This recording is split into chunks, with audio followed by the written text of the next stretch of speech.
Ahmedabad municipal કોર્પોરેશનનું વર્ષ 2024-25નું budget રજૂ કરવામાં આવ્યું હતું, જેમાં સ્ટેન્ડિંગ કમિટીના ચેરમેન દેવાંગ દાણીએ અંદાજપત્ર રજૂ કર્યું હતું. વર્ષ 2024-25નું કુલ 12,262.28 કરોડનું અંદાજપત્ર રજૂ કરાયું હતું.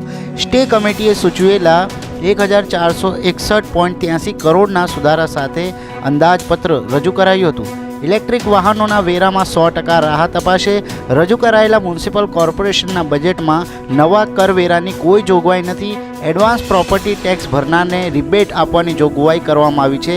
તેમજ નવા વિસ્તારોમાં પ્રોપર્ટી ટેક્સમાં રાહત અપાશે, જ્યારે ઇલેક્ટ્રિક વાહનોના વેરામાં 100% રાહત અપાશે. તેમજ કઠવાડામાં 45 કરોડના ખર્ચે ગૌશાળા બનાવવામાં આવશે. રાજપથ ક્લબથી બોપલને જોડતો અંડરપાસ બનાવવાનું પણ આયોજન કરવામાં આવ્યું છે.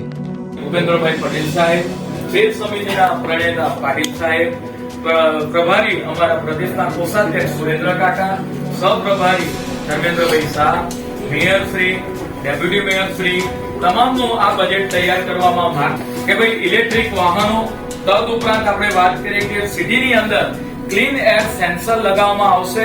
પરિણામે જે વિસ્તારની અંદર પ્રદૂષણ થાય તો તરત જ તેનું કમાન્ડ એન્ડ કંટ્રોલ રૂમમાં તેનું રેડ સિગ્નલ દેખાશે. પરંતુ એ એરિયાની અંદર પ્રદૂષણને નાથવા માટે સિટીની અંદર આ એર ક્લીન સિસ્ટમ લગાવવામાં આવશે. તદ ઉપરાંત ગ્રીન અમદાવાદમાં ગ્રીન કવરનું પ્રમાણ વધે, ઓક્સિજન વધારે પ્રમાણમાં સિટીઝનોને પ્રાપ્ત થાય, એમ પર્યાવરણ આધારિત જે વૃક્ષો વધારે માત્રામાં ઓક્સિજન છોડે છે એવા આમ્રવન, નીમવન, વડના ઝાડ, આસોપાલવના ઝાડ જેનું આયુષ્ય ખૂબ જ લાંબા ગાળાનું છે તે માટેનું આયોજન કરવામાં આવ્યું છે. હેરિટેજ વારસાનું જતન, મહાનગરની અંદર જે જુદા જુદા હેરિટેજ ગેટ આવેલા છે એ આ હેરિટેજ ગેટનું બ્યુટિફિકેશન, તદ ઉપરાંત તેને લાઇટિંગ સાથે શણગારવામાં આવશે.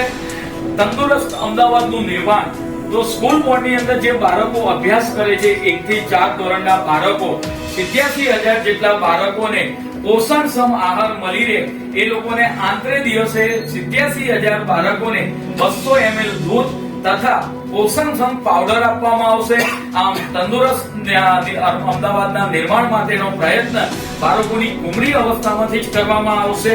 ત્યાર પછી સ્વસ્થ અમદાવાદ મહાનગરની અંદર સૌ પ્રથમવાર ફૂડ ભવનનું નિર્માણ થશે અને આ ફૂડ ભવન એ અદ્યતન લેબોરેટરીથી, એટલે શહેરની અંદર જે ડેરી ઉદ્યોગની પ્રોડક્ટ હોય, ફરસાણની પ્રોડક્ટ હોય, મીઠાઈની પ્રોડક્ટ હોય, તદ ઉપરાંત બીજી કોઈ પણ ફૂડને લગતી પ્રોડક્ટ હોય, ઇવન અમે ફળ અને શાકભાજીનો પણ સમાવેશ કરવામાં લઈ લેવામાં આવ્યું છે કે ભાઈ ફ્રૂટની અંદર પણ જો કેમિકલની અંદર પકવ્યા હોય તો એનું પણ રિઝલ્ટ મળશે.